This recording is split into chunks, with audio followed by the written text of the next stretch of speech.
So mga kapag manlalayag, manlag klase, naman tayo sa ating video. And in a sense, update to dun sa video natin regarding firmware updates.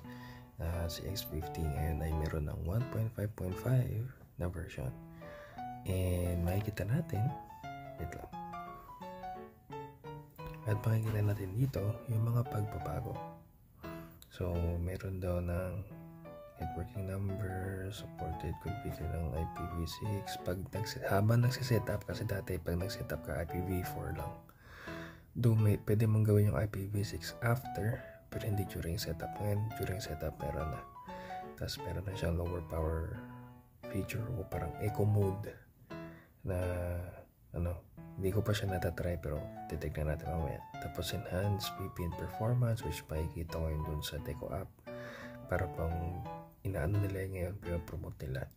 Tapos yung LED scheduling na paggabi patay, pag umaga naka-on, pwede mo siya gawin na magkaiba depende sa nodes. Tapos yun nga, system security, tapos yung mga bug fixes. Tapos yan, tulad na pag-usapan natin doon sa nakaraang video,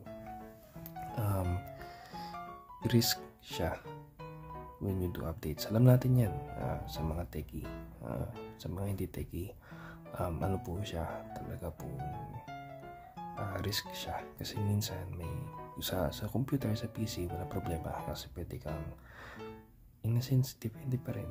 Pero minsan hindi siya problema kasi bago ka mag-update, gawa ka ng recovery file, tapos kung magka-problema man, balikan mo lang yun sa mga PC.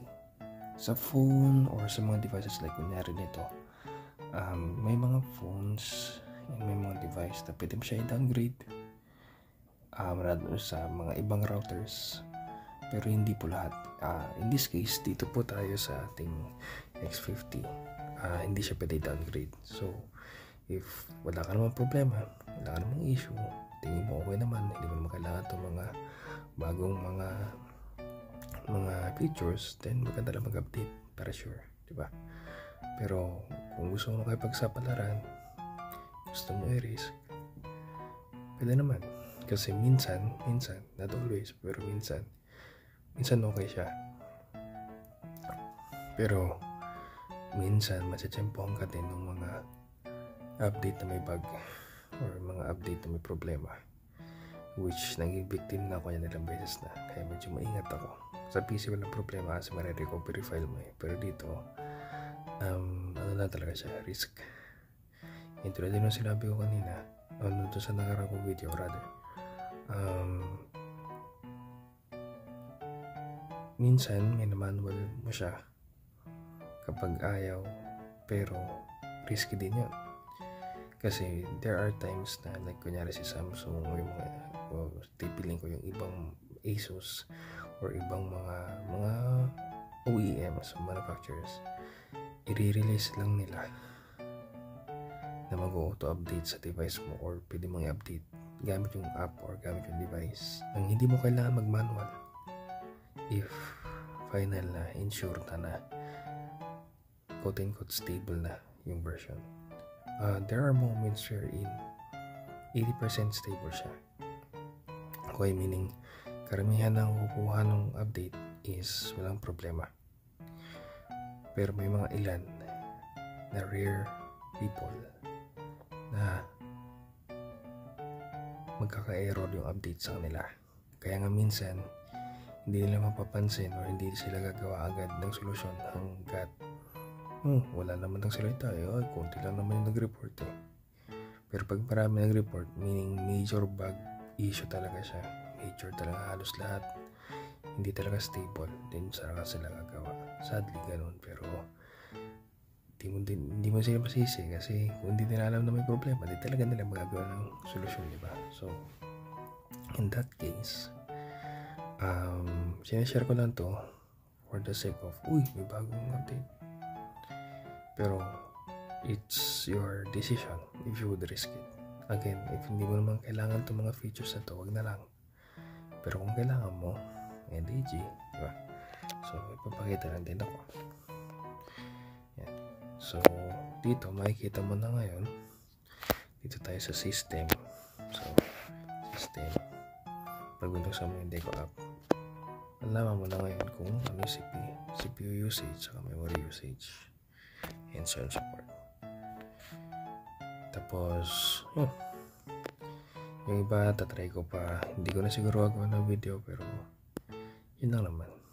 So, for the awareness of my bagong firmware sa mga nag-aabang, so ito yung video para naman sa okay naman yung hindi nyo kailangan mag-update, no problem. Sa akin, yung 1.4.1 pagka-problema kasi yun, kaya nag-update ako sa 1.5.1. Tapos sa 1.5.1 may problem din pero okay naman, gumagana naman. Hindi nga lang through bridge mode. So, hintay ko din to. Kaya ako nag-update. So, testing ko ulit lahat.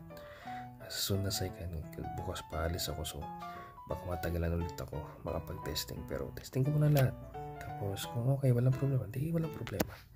Pero so far, pagkaka-update ko ngayon, wala namang problem. Na ako nagtapon sa internet. So, yun lang naman. Again, warning. Kung hindi mo kailangan yung bagong features, huwag ka mag-update. If kailangan mo mag-update, sige, sure, mag-update ka. Pero, no. Alamin mo or tandaan mo, any updates, mapa-phone, mapa-computer, kahit saan, there is a 20% chance or even minsan 40% chance na magka-problema when you do. Kaya nga marami na nag-aalis ng auto-update. Dahil nga minsan due to latency problems ng internet o yung coding nila pagpasa nila sa iba biglang nagkaka-error. Mga ganon. Or iba yung device mo or iba yung kumbaga parang DNA lang yan. Magkakaiba tayo ng DNA. Tapos papasukan mo ng diba, vaccine. So, iba-iba reaction ng katawan. So, yun lang naman. Okay? As always, ingat. Mapagmatsyag lagi. Mag-research. So, yes, take care.